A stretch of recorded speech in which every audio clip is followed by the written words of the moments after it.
I always knew I'd die alone in these mountains, but I hoped it wouldn't be this soon, or this cold, and definitely not because I was too slow to catch up to my damn dog. Buck, the half-wolf, half-mutant ball of fur, and 100% the reason I hadn't taken a dive off the nearest cliff after my wife passed. Decided tonight was the night to go rogue. I should have known something was wrong when he didn't finish his stew. The one thing on earth he enjoyed more than chasing rabbits and growling at the wind. But no, figured he was just tired, like the rest of us poor souls trapped up here in these frozen wastes.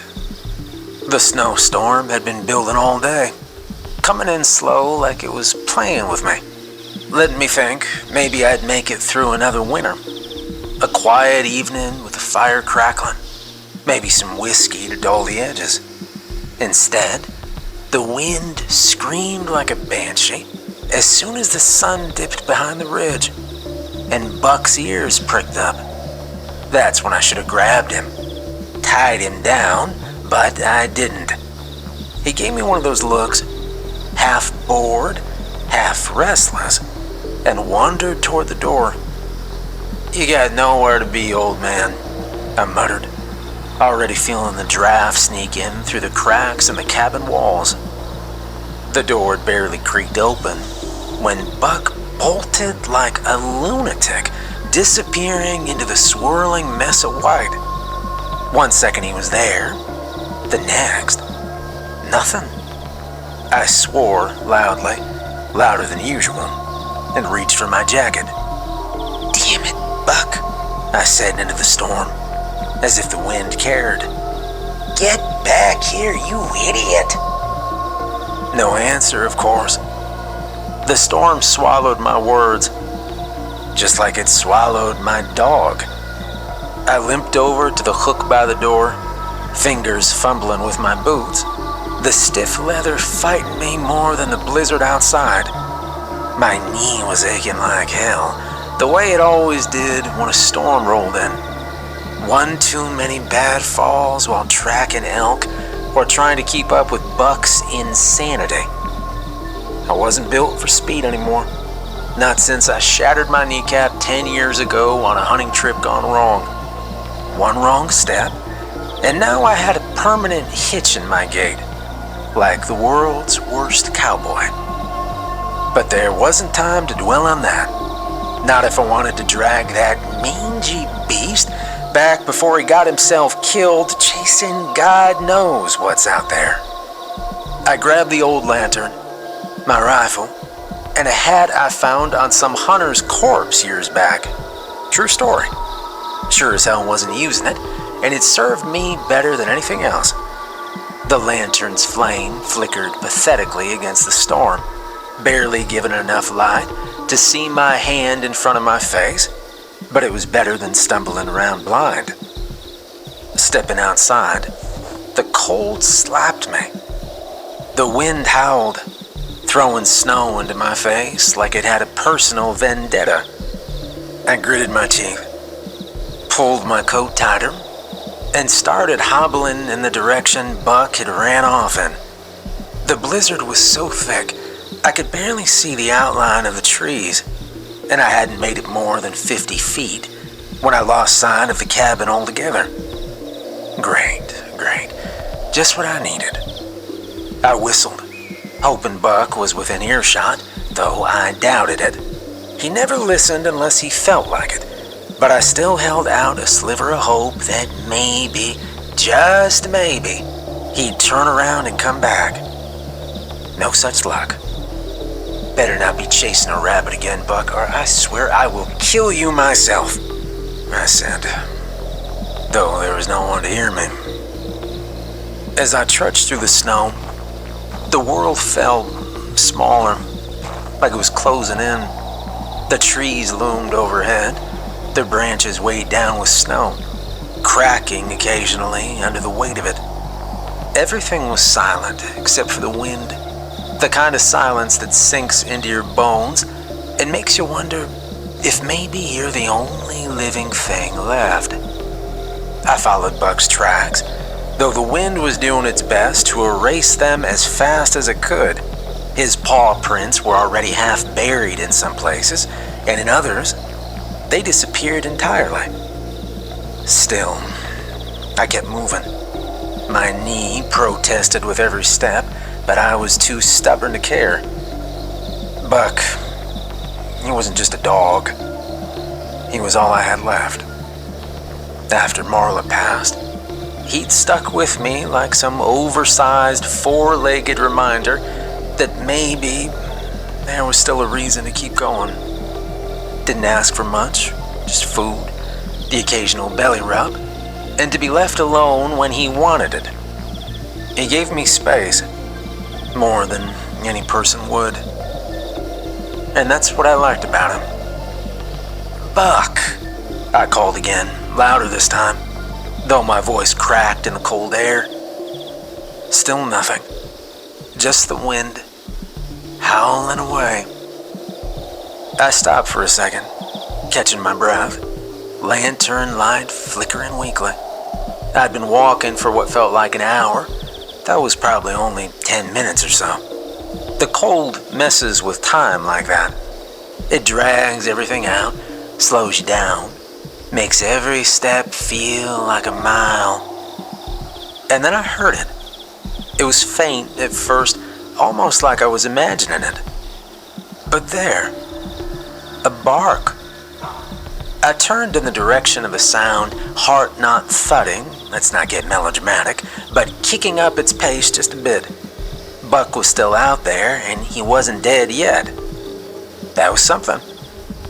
I followed the sound, limping faster now, cursing every rock and root under the snow.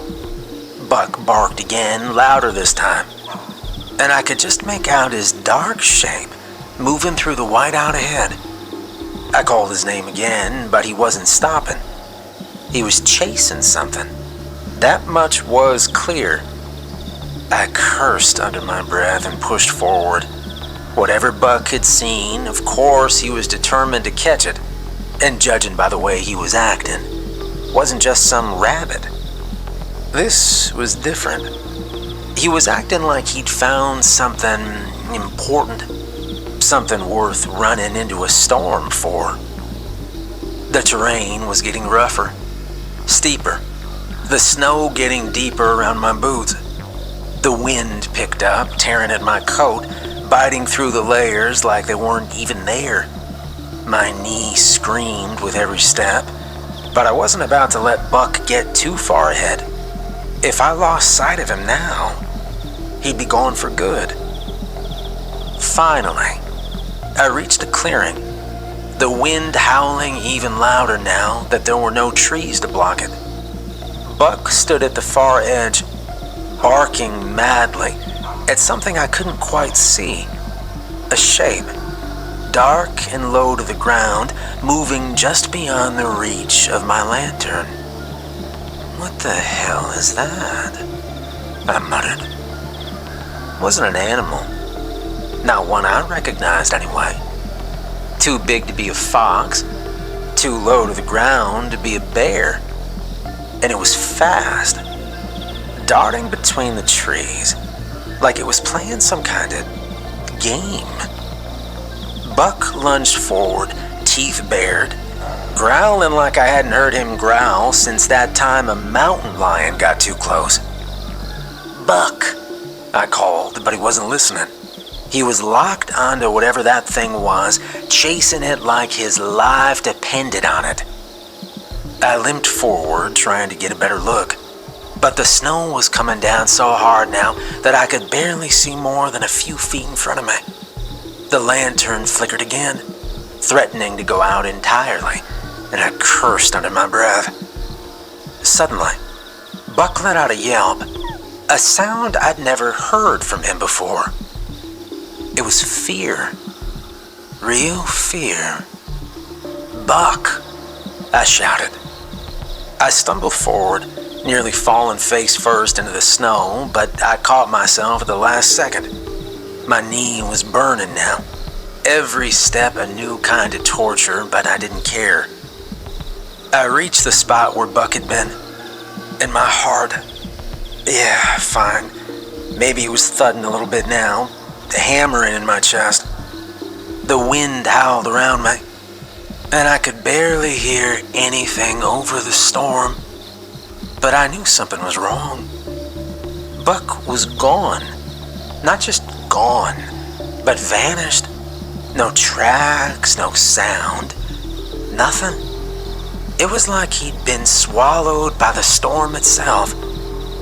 I stood there for a moment, trying to make sense of it, but my brain wasn't cooperating. 1 second he was there, barking his damn head off, and the next, nothing. Buck, I said again. I waited, listening, hoping for any sign that he was still out there. But there was nothing. Just the wind. The endless, unforgiving wind. I turned in circles, lantern raised high, scanning the clearing for any sign of him. No tracks, no blood, thank God. But nothing. Just snow, falling even heavier now, covering everything in a thick, suffocating blanket of white. And then I saw it, a flash of movement out of the corner of my eye. A shape, dark and fast, darting between the trees, the same thing Buck had been chasing. I turned to follow it, but my knee just buckled, sending me sprawling into the snow. The lantern flew out of my hand and landed a few feet away, the flame very low now. I cursed, pushing myself up, pain shooting through my leg as I grabbed the lantern and held it high again. The shape was gone, but I knew it was still out there. Whatever it was, it had taken Buck, and now it was watching me. I ain't much for running, especially not now with the way my knee was screaming. But I had no choice. I limped forward through the snow, trying to follow that thing, whatever the hell it was, that had taken my dog. Every time I thought I caught up to it, the damn thing would disappear again, like it was playing hide and seek. The snow was getting heavier, the wind colder, biting in my face and cutting through the layers of my coat. But none of that mattered. Buck was out here somewhere, and I wasn't about to let him die alone in some damn storm. Buck, I called again, even though it felt like screaming into the void. My voice was already hoarse from shouting, and my breath was coming in ragged gasps. Each step sent a fresh wave of pain through my leg, but I kept moving. Didn't have a choice. Then I saw it again. This time, though, it didn't run, it just stood there and looked at me. Its shape was hard to make out in the blizzard, but there was something off about it. Something wrong. And the eyes, they were red, glowing, cutting through the white like two hot coals. I stopped dead in my tracks, lantern trembling in my hand. My first instinct was to reach for my rifle, but I didn't even bother. This thing, whatever it was not the kind of thing you could shoot and drag back home for stew. It stared at me, those red eyes boring into mine, and for the first time in a long time, well, I felt scared. My hand twitched toward my rifle anyway, but I didn't get a chance to pull it out because it spoke. And the voice that came out of that thing wasn't its own. It wasn't even close. It was Marla's. Jack. The voice drifted through the storm, soft at first, almost tender. like she used to call me on summer mornings. But when things were good. Jack, you're always so stubborn. I froze. My breath caught in my throat. And for a second, I wondered if I was finally losing my mind. The grief, the isolation, the cold, all of it finally breaking me down. I hadn't heard Marla's voice in years, not since the cancer took her. Not since I buried her up on the ridge where we used to sit and watch the sunset. But now, here it was, clear as day, just cutting through the wind. I tried to speak, tried to say something, but all I managed was a croak. My throat was dry, my brain stuck between disbelief and sheer terror. The shape in front of me, it took a step forward, and the blizzard seemed to just part around it. Just enough for me to get a good look, and by God, I wished I hadn't. It was her. Or at least it looked like her. Marla, standing there in the snow, just like she used to look before the sickness hollowed her out. Same brown hair, same soft eyes. The same way she'd tilt her head when she was annoyed but still amused by whatever dumb thing I'd said. But those eyes, they weren't hers. They were still glowing, burning red like the embers of a dying fire. And the skin, up close, I could see it wasn't right. Too pale, too thin, like something stretched tight over bones. Jack, the thing said again. Her voice sweet but wrong. So wrong. It echoed in a way that made my skin crawl, like hearing your own voice played back in a nightmare. Why didn't you follow me, Jack? Why didn't you come with me? I took a step back, my hand finally finding the grip of the rifle, though I wasn't sure what good it would do against something like this. That's not you, I said, barely able to get the words out. You're not my wife. The thing smiled at that, but it wasn't her smile. It was too wide, teeth too sharp. What do you mean I'm not your wife, honey? You miss me, don't you? It said. I took another step back, almost stumbling in the snow. My mind was screaming at me to run, but my legs weren't listening. This thing, it wasn't just some wild animal, it was worse. Much worse. And Buck, where the hell was Buck? I'm not falling for it, I growled, finally managing to raise the rifle, though my hands were shaking so bad I wasn't sure I could even aim it properly. You're not her. You're not real. The thing's smile twisted into something darker then, its red eyes narrowing. Oh, but I am real, Jack. I'm as real as you are. Maybe even more real. That did it. Something inside me snapped. Maybe it was the way it used her voice, the way it twisted her words into something so vile. Maybe it was the fact that I'd spent years trying to bury the pain of losing her, only for this thing to dig it up and shove it in my face. I didn't care if the rifle wouldn't do anything. I fired. The shot cracked through the night, echoing off the trees and getting swallowed up by the storm almost immediately. The thing didn't even flinch. The bullet passed right through it, like shooting its smoke. You think you can kill me, Jack? it asked. It stepped closer again, and now I could see it for what it really was. The illusion of Marla melted away, leaving something behind that was twisted and monstrous. The face, whatever it was, wasn't even human anymore.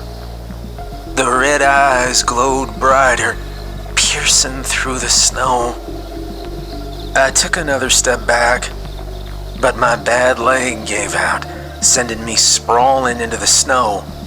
The rifle slipped from my grip, landing a few feet away. The thing leaned over me, grinning because it knew it just won. Aw, you know you're gonna die out here. And your dog, well, I'm gonna find him. And I'm gonna eat him. The wind howled louder as I tried to get up, and for a moment, I thought maybe this was it. But then I heard it. Unmistakable. A bark. Buck. The thing's eyes flickered, and just for a second, in that moment, I knew it wasn't as invincible as it pretended to be. It turned just slightly, and that's when I saw him. Buck, charging through the snow, teeth bared, eyes wild with anger. He launched himself at the thing, jaws snapping onto one of its twisted limbs. The thing screeched, a sound so high-pitched it made my ears ring, and it flailed, trying to shake him off. But Buck was not letting go, not this time. I used the distraction to drag myself up, ignoring the screaming pain in my leg. My hands fumbled for the lantern, and in a burst of inspiration, I swung it at the thing. The glass shattered and the flame caught, sending a burst of fire onto the thing's skin. It screeched again, louder this time, and stumbled back, releasing Buck. He darted away, circling the thing, growling low in his throat. I limped toward him, rifle back in hand. The creature glared at us. The snow around it began to swirl, faster and faster, like the storm itself was bending to its will. I'll take you, and I'll take him too, it said in a deeper voice now. I took a step toward Buck, my hand resting on his head, and together we faced the thing. You're not taking him, I said, my voice steady now. And you ain't taking me either. I leveled the rifle, aimed straight at the thing's heart if it even had one. It stared back at me, those glowing red eyes full of something that could have been amusement, could have been hunger. But I think it was fear. I wasn't letting this thing walk away, and it sure as hell wasn't taking Buck. Buck circled it, low to the ground, still snarling. He was old like me, slower than he used to be, a bit grayer around the muzzle. But there was something about an old wolf and an old man that made us dangerous in our own way. We'd been through too much together, seen too much, and we weren't about to go down easy. The thing cocked its head, almost curious, like it was sizing us up. I could feel the storm tightening around us again, the wind picking up, as if it was trying to drag me backward. But I stood my ground, steadying the rifle with both hands. It let out a low guttural sound, half a growl and half a laugh, and then it lunged at us. I fired. The shot echoed through the night, loud enough to cut through even the storm. The creature jerked back as the bullet slammed into its chest, staggering, like it hadn't expected me to actually hit it. The bullet didn't kill it though. It stumbled, clutching at the wound, but it wasn't down, not yet. And that's when Buck made his move. With a snarl that sounded more wolf than dog, he launched himself at the thing's leg, teeth sinking deep into the pale, stretched skin. The creature screeched again, the sound like nails on glass, and it toppled backward, crashing into the snow. Buck didn't let up. He latched onto its leg, shaking his head back and forth like he was trying to tear it clean off. The creature thrashed wildly, trying to dislodge him, but Buck held on like his life depended on it. And maybe it did. I limped forward, ignoring the fire in my knee, rifle still in hand. The thing was on the ground now, writhing, but it wasn't dead. Not yet. Stay down, I muttered as I reached it. The barrel of the rifle pointed straight at its head. It stopped moving for a moment, its eyes locking onto mine. I could hear its breathing, ragged and wet, the way dying things breathe when they know it's the end. You shouldn't have come here, I said, my voice low. Not against us. Not tonight. It opened its mouth, maybe to speak, maybe to scream, but I didn't give it the chance. I pressed the barrel of the rifle against its forehead, and I pulled the trigger. The shot was final. No echo this time, just a sharp crack, then silence. The creature's body went still, the red glow in its eyes snuffing out like someone had flipped the switch. Whatever it had been, whatever power it had, was gone now. Just a lifeless husk in the snow. I stood there for a moment, staring down at it, rifle still in hand. Part of me expected it to get back up, but it didn't, and it was over. Buck finally let go of the thing's leg, panting heavily, his gray fur matted with snow and blood. He looked up at me, his eyes tired but triumphant, like he knew we'd won. Good boy, I said, leaning down to ruffle his fur. He gave a low, tired bark, like he agreed, and then licked my hand. I dropped to one knee next to him, wincing as the pain shot through my leg. Buck nuzzled my arm, his tongue swiping across my face in a sloppy, grateful way. He was hurt, just like I was, but he was alive. Come on, I said, pushing myself up with a grunt. Let's go home.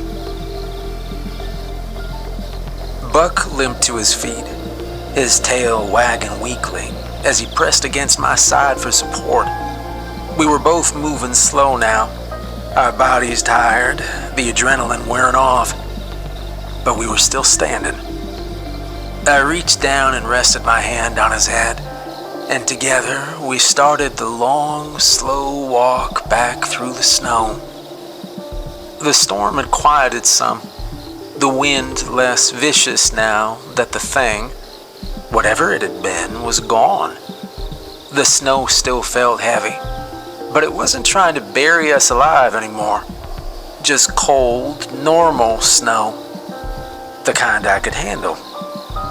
Buck stayed close as we walked, his nose nudging my leg every now and then, like he was making sure I was still with him. I kept one hand on his back, the rifle slung over my shoulder, and together we limped our way home. There were no words between us. Didn't need them. We understood each other in a way that went deeper than talking. Both of us were old, scarred, worn down by life in these mountains. But tonight, we'd found something ancient, something evil, and we'd survived. That was enough. As we reached the edge of the woods, I glanced down at Buck. He was walking slow like me, his limp more pronounced now that the fire was over. But he wasn't stopping. We'd seen worse, and we'd keep seeing worse probably. But for now, we had a fire waiting back at the cabin, and maybe some whiskey. Maybe I'd even give Buck a little, just this once. He looked up at me. He let out a low huff, like he was agreeing with me, and he licked my hand again. I smiled just a little, and we kept walking. By the time we reached the cabin, the sky had gone pitch black, the wind howling around us like it was angry we'd made it through. I fumbled with the latch, my fingers numb and stiff, but finally managed to shove the door open. The warmth from the dying fire hit me like a blessing. The cabin wasn't much, but it was our home, and right now it was all I needed. Buck limped in ahead of me, shaking the snow from his fur and a shower of cold, wet clumps. He sniffed around, making sure nothing had changed in the 30 minutes we'd been gone, before padding over to his usual spot near the fire. I closed the door behind us, bolting it shut, though I doubted anything would try to follow us after that encounter. Not tonight. The storm was still raging outside, but inside there was a calm, a safe kind of silence. "Sit down," I said to Buck, though he was already doing that, resting his tired legs by the fire. I dropped the rifle by the door and limped over to the old wooden chest where I kept the first aid kit. Nothing fancy, just some bandages and antiseptic. My leg was screaming. I ignored it, grabbing what I needed and kneeling down beside Buck. He looked up at me with those tired, trusting eyes of his, knowing exactly what was coming next. "All right, let's see what you've done to yourself this time," I said, gently lifting one of his paws. He had a gash along his leg, not deep enough to be life-threatening, but bad enough that he'd be limping for quite a while. I cleaned it as best I could, wrapping it up with some bandages, and he sat still the whole time, only flinching once for just a second when the antiseptic stung. Yeah, I know it hurts like hell, doesn't it? But you'll live." Once his leg was wrapped, I checked him over for any other wounds, but aside from a few scrapes and bruises, he was mostly fine. Tough old bastard. "All right, good as new," I said, giving him a quick pat on the head. Buck gave me one of those looks, like he was too tired to care about my half-hearted compliments. He was more interested in the fire, his eyes fixated on the flames as they cast warm light across the room. I stood up, my knee protesting the whole way, and I grabbed one of the bones I kept in the cupboard, Buck's favorite. I tossed it to him, and he caught that bone between his jaws, immediately gnawing on it like he hadn't just fought off a damn monster in the woods. I sat down in my old chair by the fire, groaning as I eased myself into it, and I stretched my legs out in front of me, the rifle in arm's reach just in case, though I doubted I'd need it tonight. Still, it was comforting knowing it was there, and I was not about to take more chances. Outside, the storm still raged, but it felt distant now, like it was just another thing trying to get in. Buck lay next to me, content with his bone, gnawing quietly. His eyes flicked up to meet mine every now and then, as if checking to make sure I was still there. I'd be lying if I said that didn't make me feel something. After all, we were all each other had left.